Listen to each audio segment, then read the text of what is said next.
आपण परत एकदा जाऊया कॉम्बॉक्स मध्ये जे जोडले जातील. नक्कीच राऊत सर आहेत आणि त्यांचा आवाज आपण ऐकणार आहोत.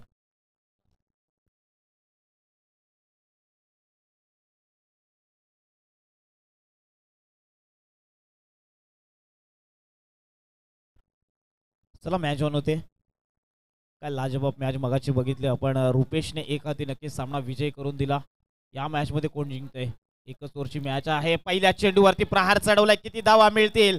नक्कीच षटकाराने सुरुवात करतोय सुशांत. नक्कीच पार्लेवाडी संघाचा सुशांतने पहिल्या चेंडूवरती ठोकलाय षटकार आणि नक्कीच दमखम दाखवतोय. आपल्या फलंदाजीमध्ये अभयवरती चढवलेला हा हल्ला. षटक क्रमांक पहिलं. एकच ओव्हरची मॅच आहे. नक्कीच आपल्याला कमी धावांवरती रोखावं लागेल. पार्लेवाडी संघ खूप चांगल्या टच मध्ये आहे.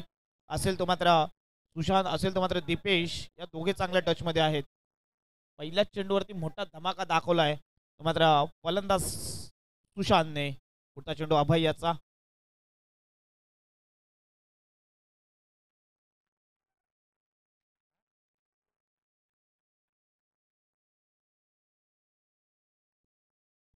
नक्कीच इथं मात्र निर्धाव चेंडू फेकलाय.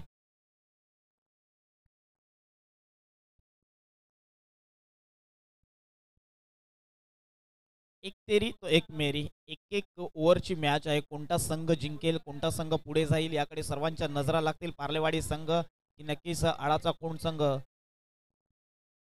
इथे मात्र पुन्हा एकदा चांगल्या टप्प्यावरती चेंडू टाकलाय. चेंडू ऑफ साईडला ट्रॅव्हल झालाय. एकदा मिळते चांगलं क्षेत्ररक्षण. या 2 धावा कंप्लीट होत आहेत. 2 धावेच्या मदतीने धाव फलकावरती धावा लागल्या. त्यामध्ये डबल 8 धावा. षटक क्रमांक पहिला आहे. ते मात्र अभयचं एकच षटकाची मॅच आहे. 6 चेंडू. किती धावा कुठण्यात यश येते? ते मात्र सुशांत आणि नक्कीच दीपेश या जोडीला. तर विचार केला तर त्यांच्याकडे सुद्धा एक लेफ्टी आहे वैभव नावाचा.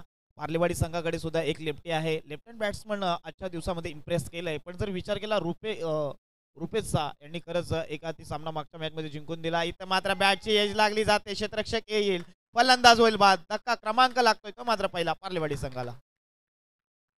चला लगेचच नवीन बॅटर मैदानाच्या आतमध्ये येऊ दे. पार्लेवाडी संघ आपल्याला विनंती असेल. 8 धावा आल्यात. 4 चेंडू आणि 8 धावा. मागच्या मॅच मध्ये मॅन ऑफ द मॅच जो ठरला होता अभयने चांगली गोलंदाजी केली आतापर्यंत. पहिल्या चेंडूवरती नक्कीच षटकार आला. त्यानंतर मात्र कमबॅक करून देतोय. नंतरचे 3 चेंडू धावा खर्च केल्यात अभयने. फक्त आणि फक्त 2च धावा. 8 धावा धाव फलकावरती लागल्या गेत. 8. 4 चेंडू आणि 8 धावा.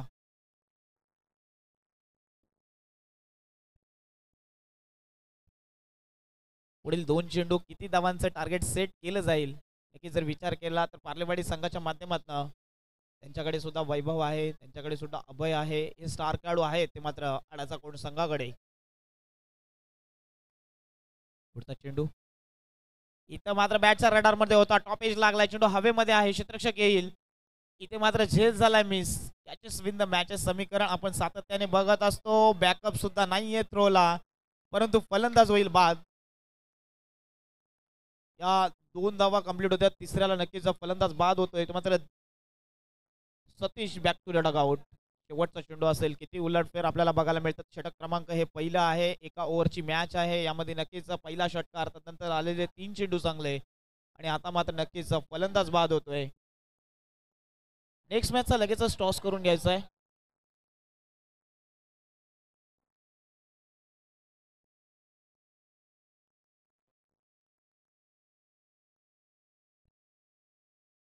नक्कीच अडवले संघ टॉस विन झाला. Toss to field first. इथे मात्र नक्कीच पायाला आढळलाय चेंडू. बॅटची एज लागले मला वाटतं आणि फलंदाज असेल बाद. षटक क्रमांक पहिलं संपतंय आणि इनिंग ब्रेक असेल. या इनिंग ब्रेक मध्ये नक्कीच विकेट गेली हा शेवटी.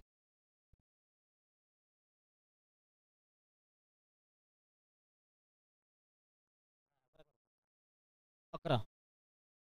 चला लगेच क्षेत्ररक्षण सजून घ्या. पार्लेवाडी संघ आपल्याला विनंती असेल. 6 चेंडू आणि तब्बल 11 धावांची गरज आहे. चला या वैभव, लवकर आपल्याला बॅटिंग घेऊन जायची.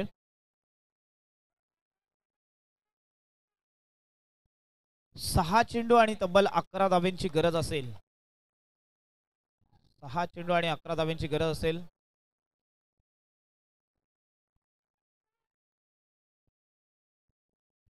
त्याला क्षेत्ररक्षण सजून घ्या. मी अंपायरांना सुद्धा विनंती करतोय की आपण स्पीडअप करायचं आहे.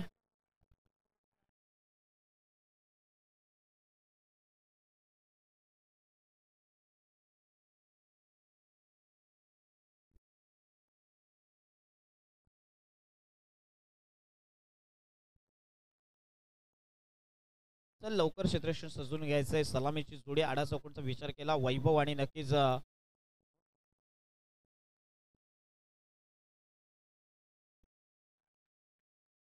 अनिकेत. नक्कीच वैभव आणि अनिकेतची जोडी मैदानाच्या आतमध्ये आपण बघतोय. ज्याप्रमाणे सुशांत लेफ्ट हँड फलंदाज होता त्याचप्रमाणे जर विचार केला तर मात्र आडाचा कोण संघाचा सुद्धा वैभव लेफ्टी बॅट्समन आहे.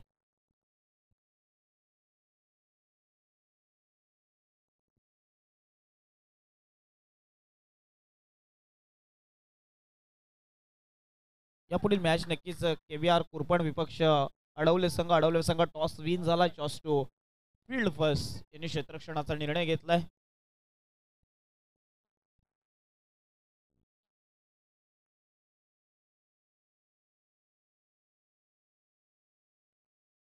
दीपेश येतोय गोलंदाजी मार्क वरती. इथे पहिला चेंडू सरप्राईज केलाय. चेंडू पडल्यानंतर उसळी घेतोय. जातो विकेट कीपरकडे. निर्धाव चेंडू फेकला जातोय. काय व्हेरिएशन आहे दीपेश मध्ये. प्रत्येक मॅचचा जर विचार केला तर प्रत्येक वेळेस सुशांत टाकत होता गोलंदाजी पहिली, परंतु एकच वरची मॅच असल्यामुळे नक्कीच डायनामिक खेळाडू दीपेश वरती भरोसा दाखवलाय पूर्ण संघाने. इथं मात्र पुन्हा एकदा निर्धाव चेंडू बॅकचा बॅकचा दुसरा. 4 चेंडू 11 धाव्यांची गरज आहे. सामना होता कुठे. 6 चेंडू 11 धावा सहजरित्या वाटत होत्या, परंतु 2 चेंडू बॅक टू बॅकचे निर्धाव फेकले ते मात्र दीपेशने प्रेशराईज केले ते मात्र वैभवला. इथे मात्र नक्कीच चांगलं क्षेत्ररक्षण. नक्कीच क्षेत्ररक्षण चांगलं झालंय ते मात्र शैलेश पवार सर आयोजकांच्या भूमिकेत सातत्याने या 2 दिवसामध्ये भरपूर मेहनत घेतली. शुभारंभ चषकामध्ये 2025 मध्ये भरपूर मेहनत नक्कीच शैलेश सर आणि कंपनी संपूर्ण आयोजकांनी या स्पर्धेसाठी भरपूर मेहनत घेतली. सुरुवात चांगली झाली. शेवट सुद्धा गोड होईल. बघायला मिळेल शेवटच्या मॅचेस आता येणारे 3 चेंडू आणि 10 धाब्यांची गरज असेल. एक मोठा फटका या मॅच मध्ये रंगतदारपणा आणेल यातील मात्र शंका नसेल. 3 चेंडू आणि 10 धाब्यांची गरज आहे. 3 चेंडू आणि 10 धावा. इथे मात्र मोठा फटका. क्षेत्ररक्षक आहे इथे झेल मिस झालाय. किती धावा मिळतील. एकच धाव येते म्हणजे येणारे 2 चेंडू 9 धावा.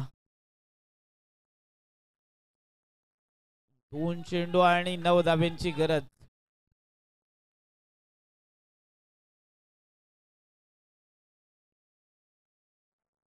दोन चेंडू आणि नक्कीच 9 धाब्यांची गरज म्हणजे दोन्ही चेंडूंवरती मोठे फटके येणे गरजेचं आहे. क्षमता आहे वैभव मध्ये. बघूया या चेंडूवरती जर षटकार आला तर पुढच्या चेंडू नक्कीच चान्स असेल वैभवला. इथे मात्र येतोय का. चेंडू जाईल तो मात्र नक्कीच आम्हाला अंपायर सांगतील. षटकार. 6 धावा. 1 चेंडू आणि 3 धाव्यांची गरज. चेसिंग आणि ड्रेसिंग कंपल्सरी या स्पर्धेचा नियम आहे. 1 चेंडू आणि 3 धाव्यांची गरज आहे. स्पीडअप घ्यायचं आहे. पार्लेवाडी संघ आपल्याला विनंती असेल.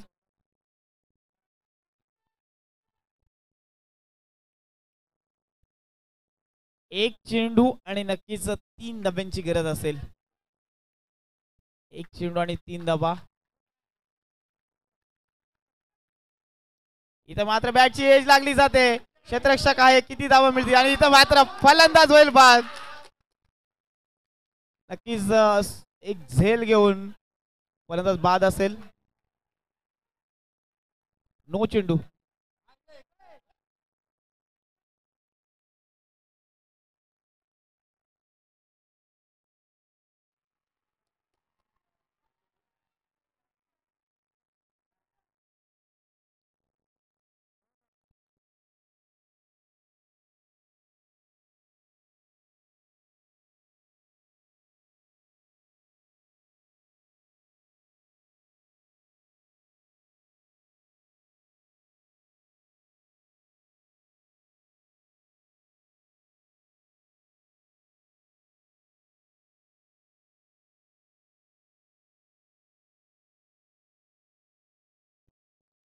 चला KBK कुरपण संघ आपल्याला विनंती असेल की आपण बॅटर मैदानाच्या आतमध्ये पाठवायचे आहेत.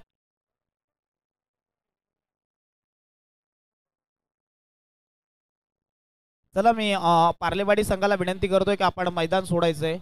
पार्लेवाडी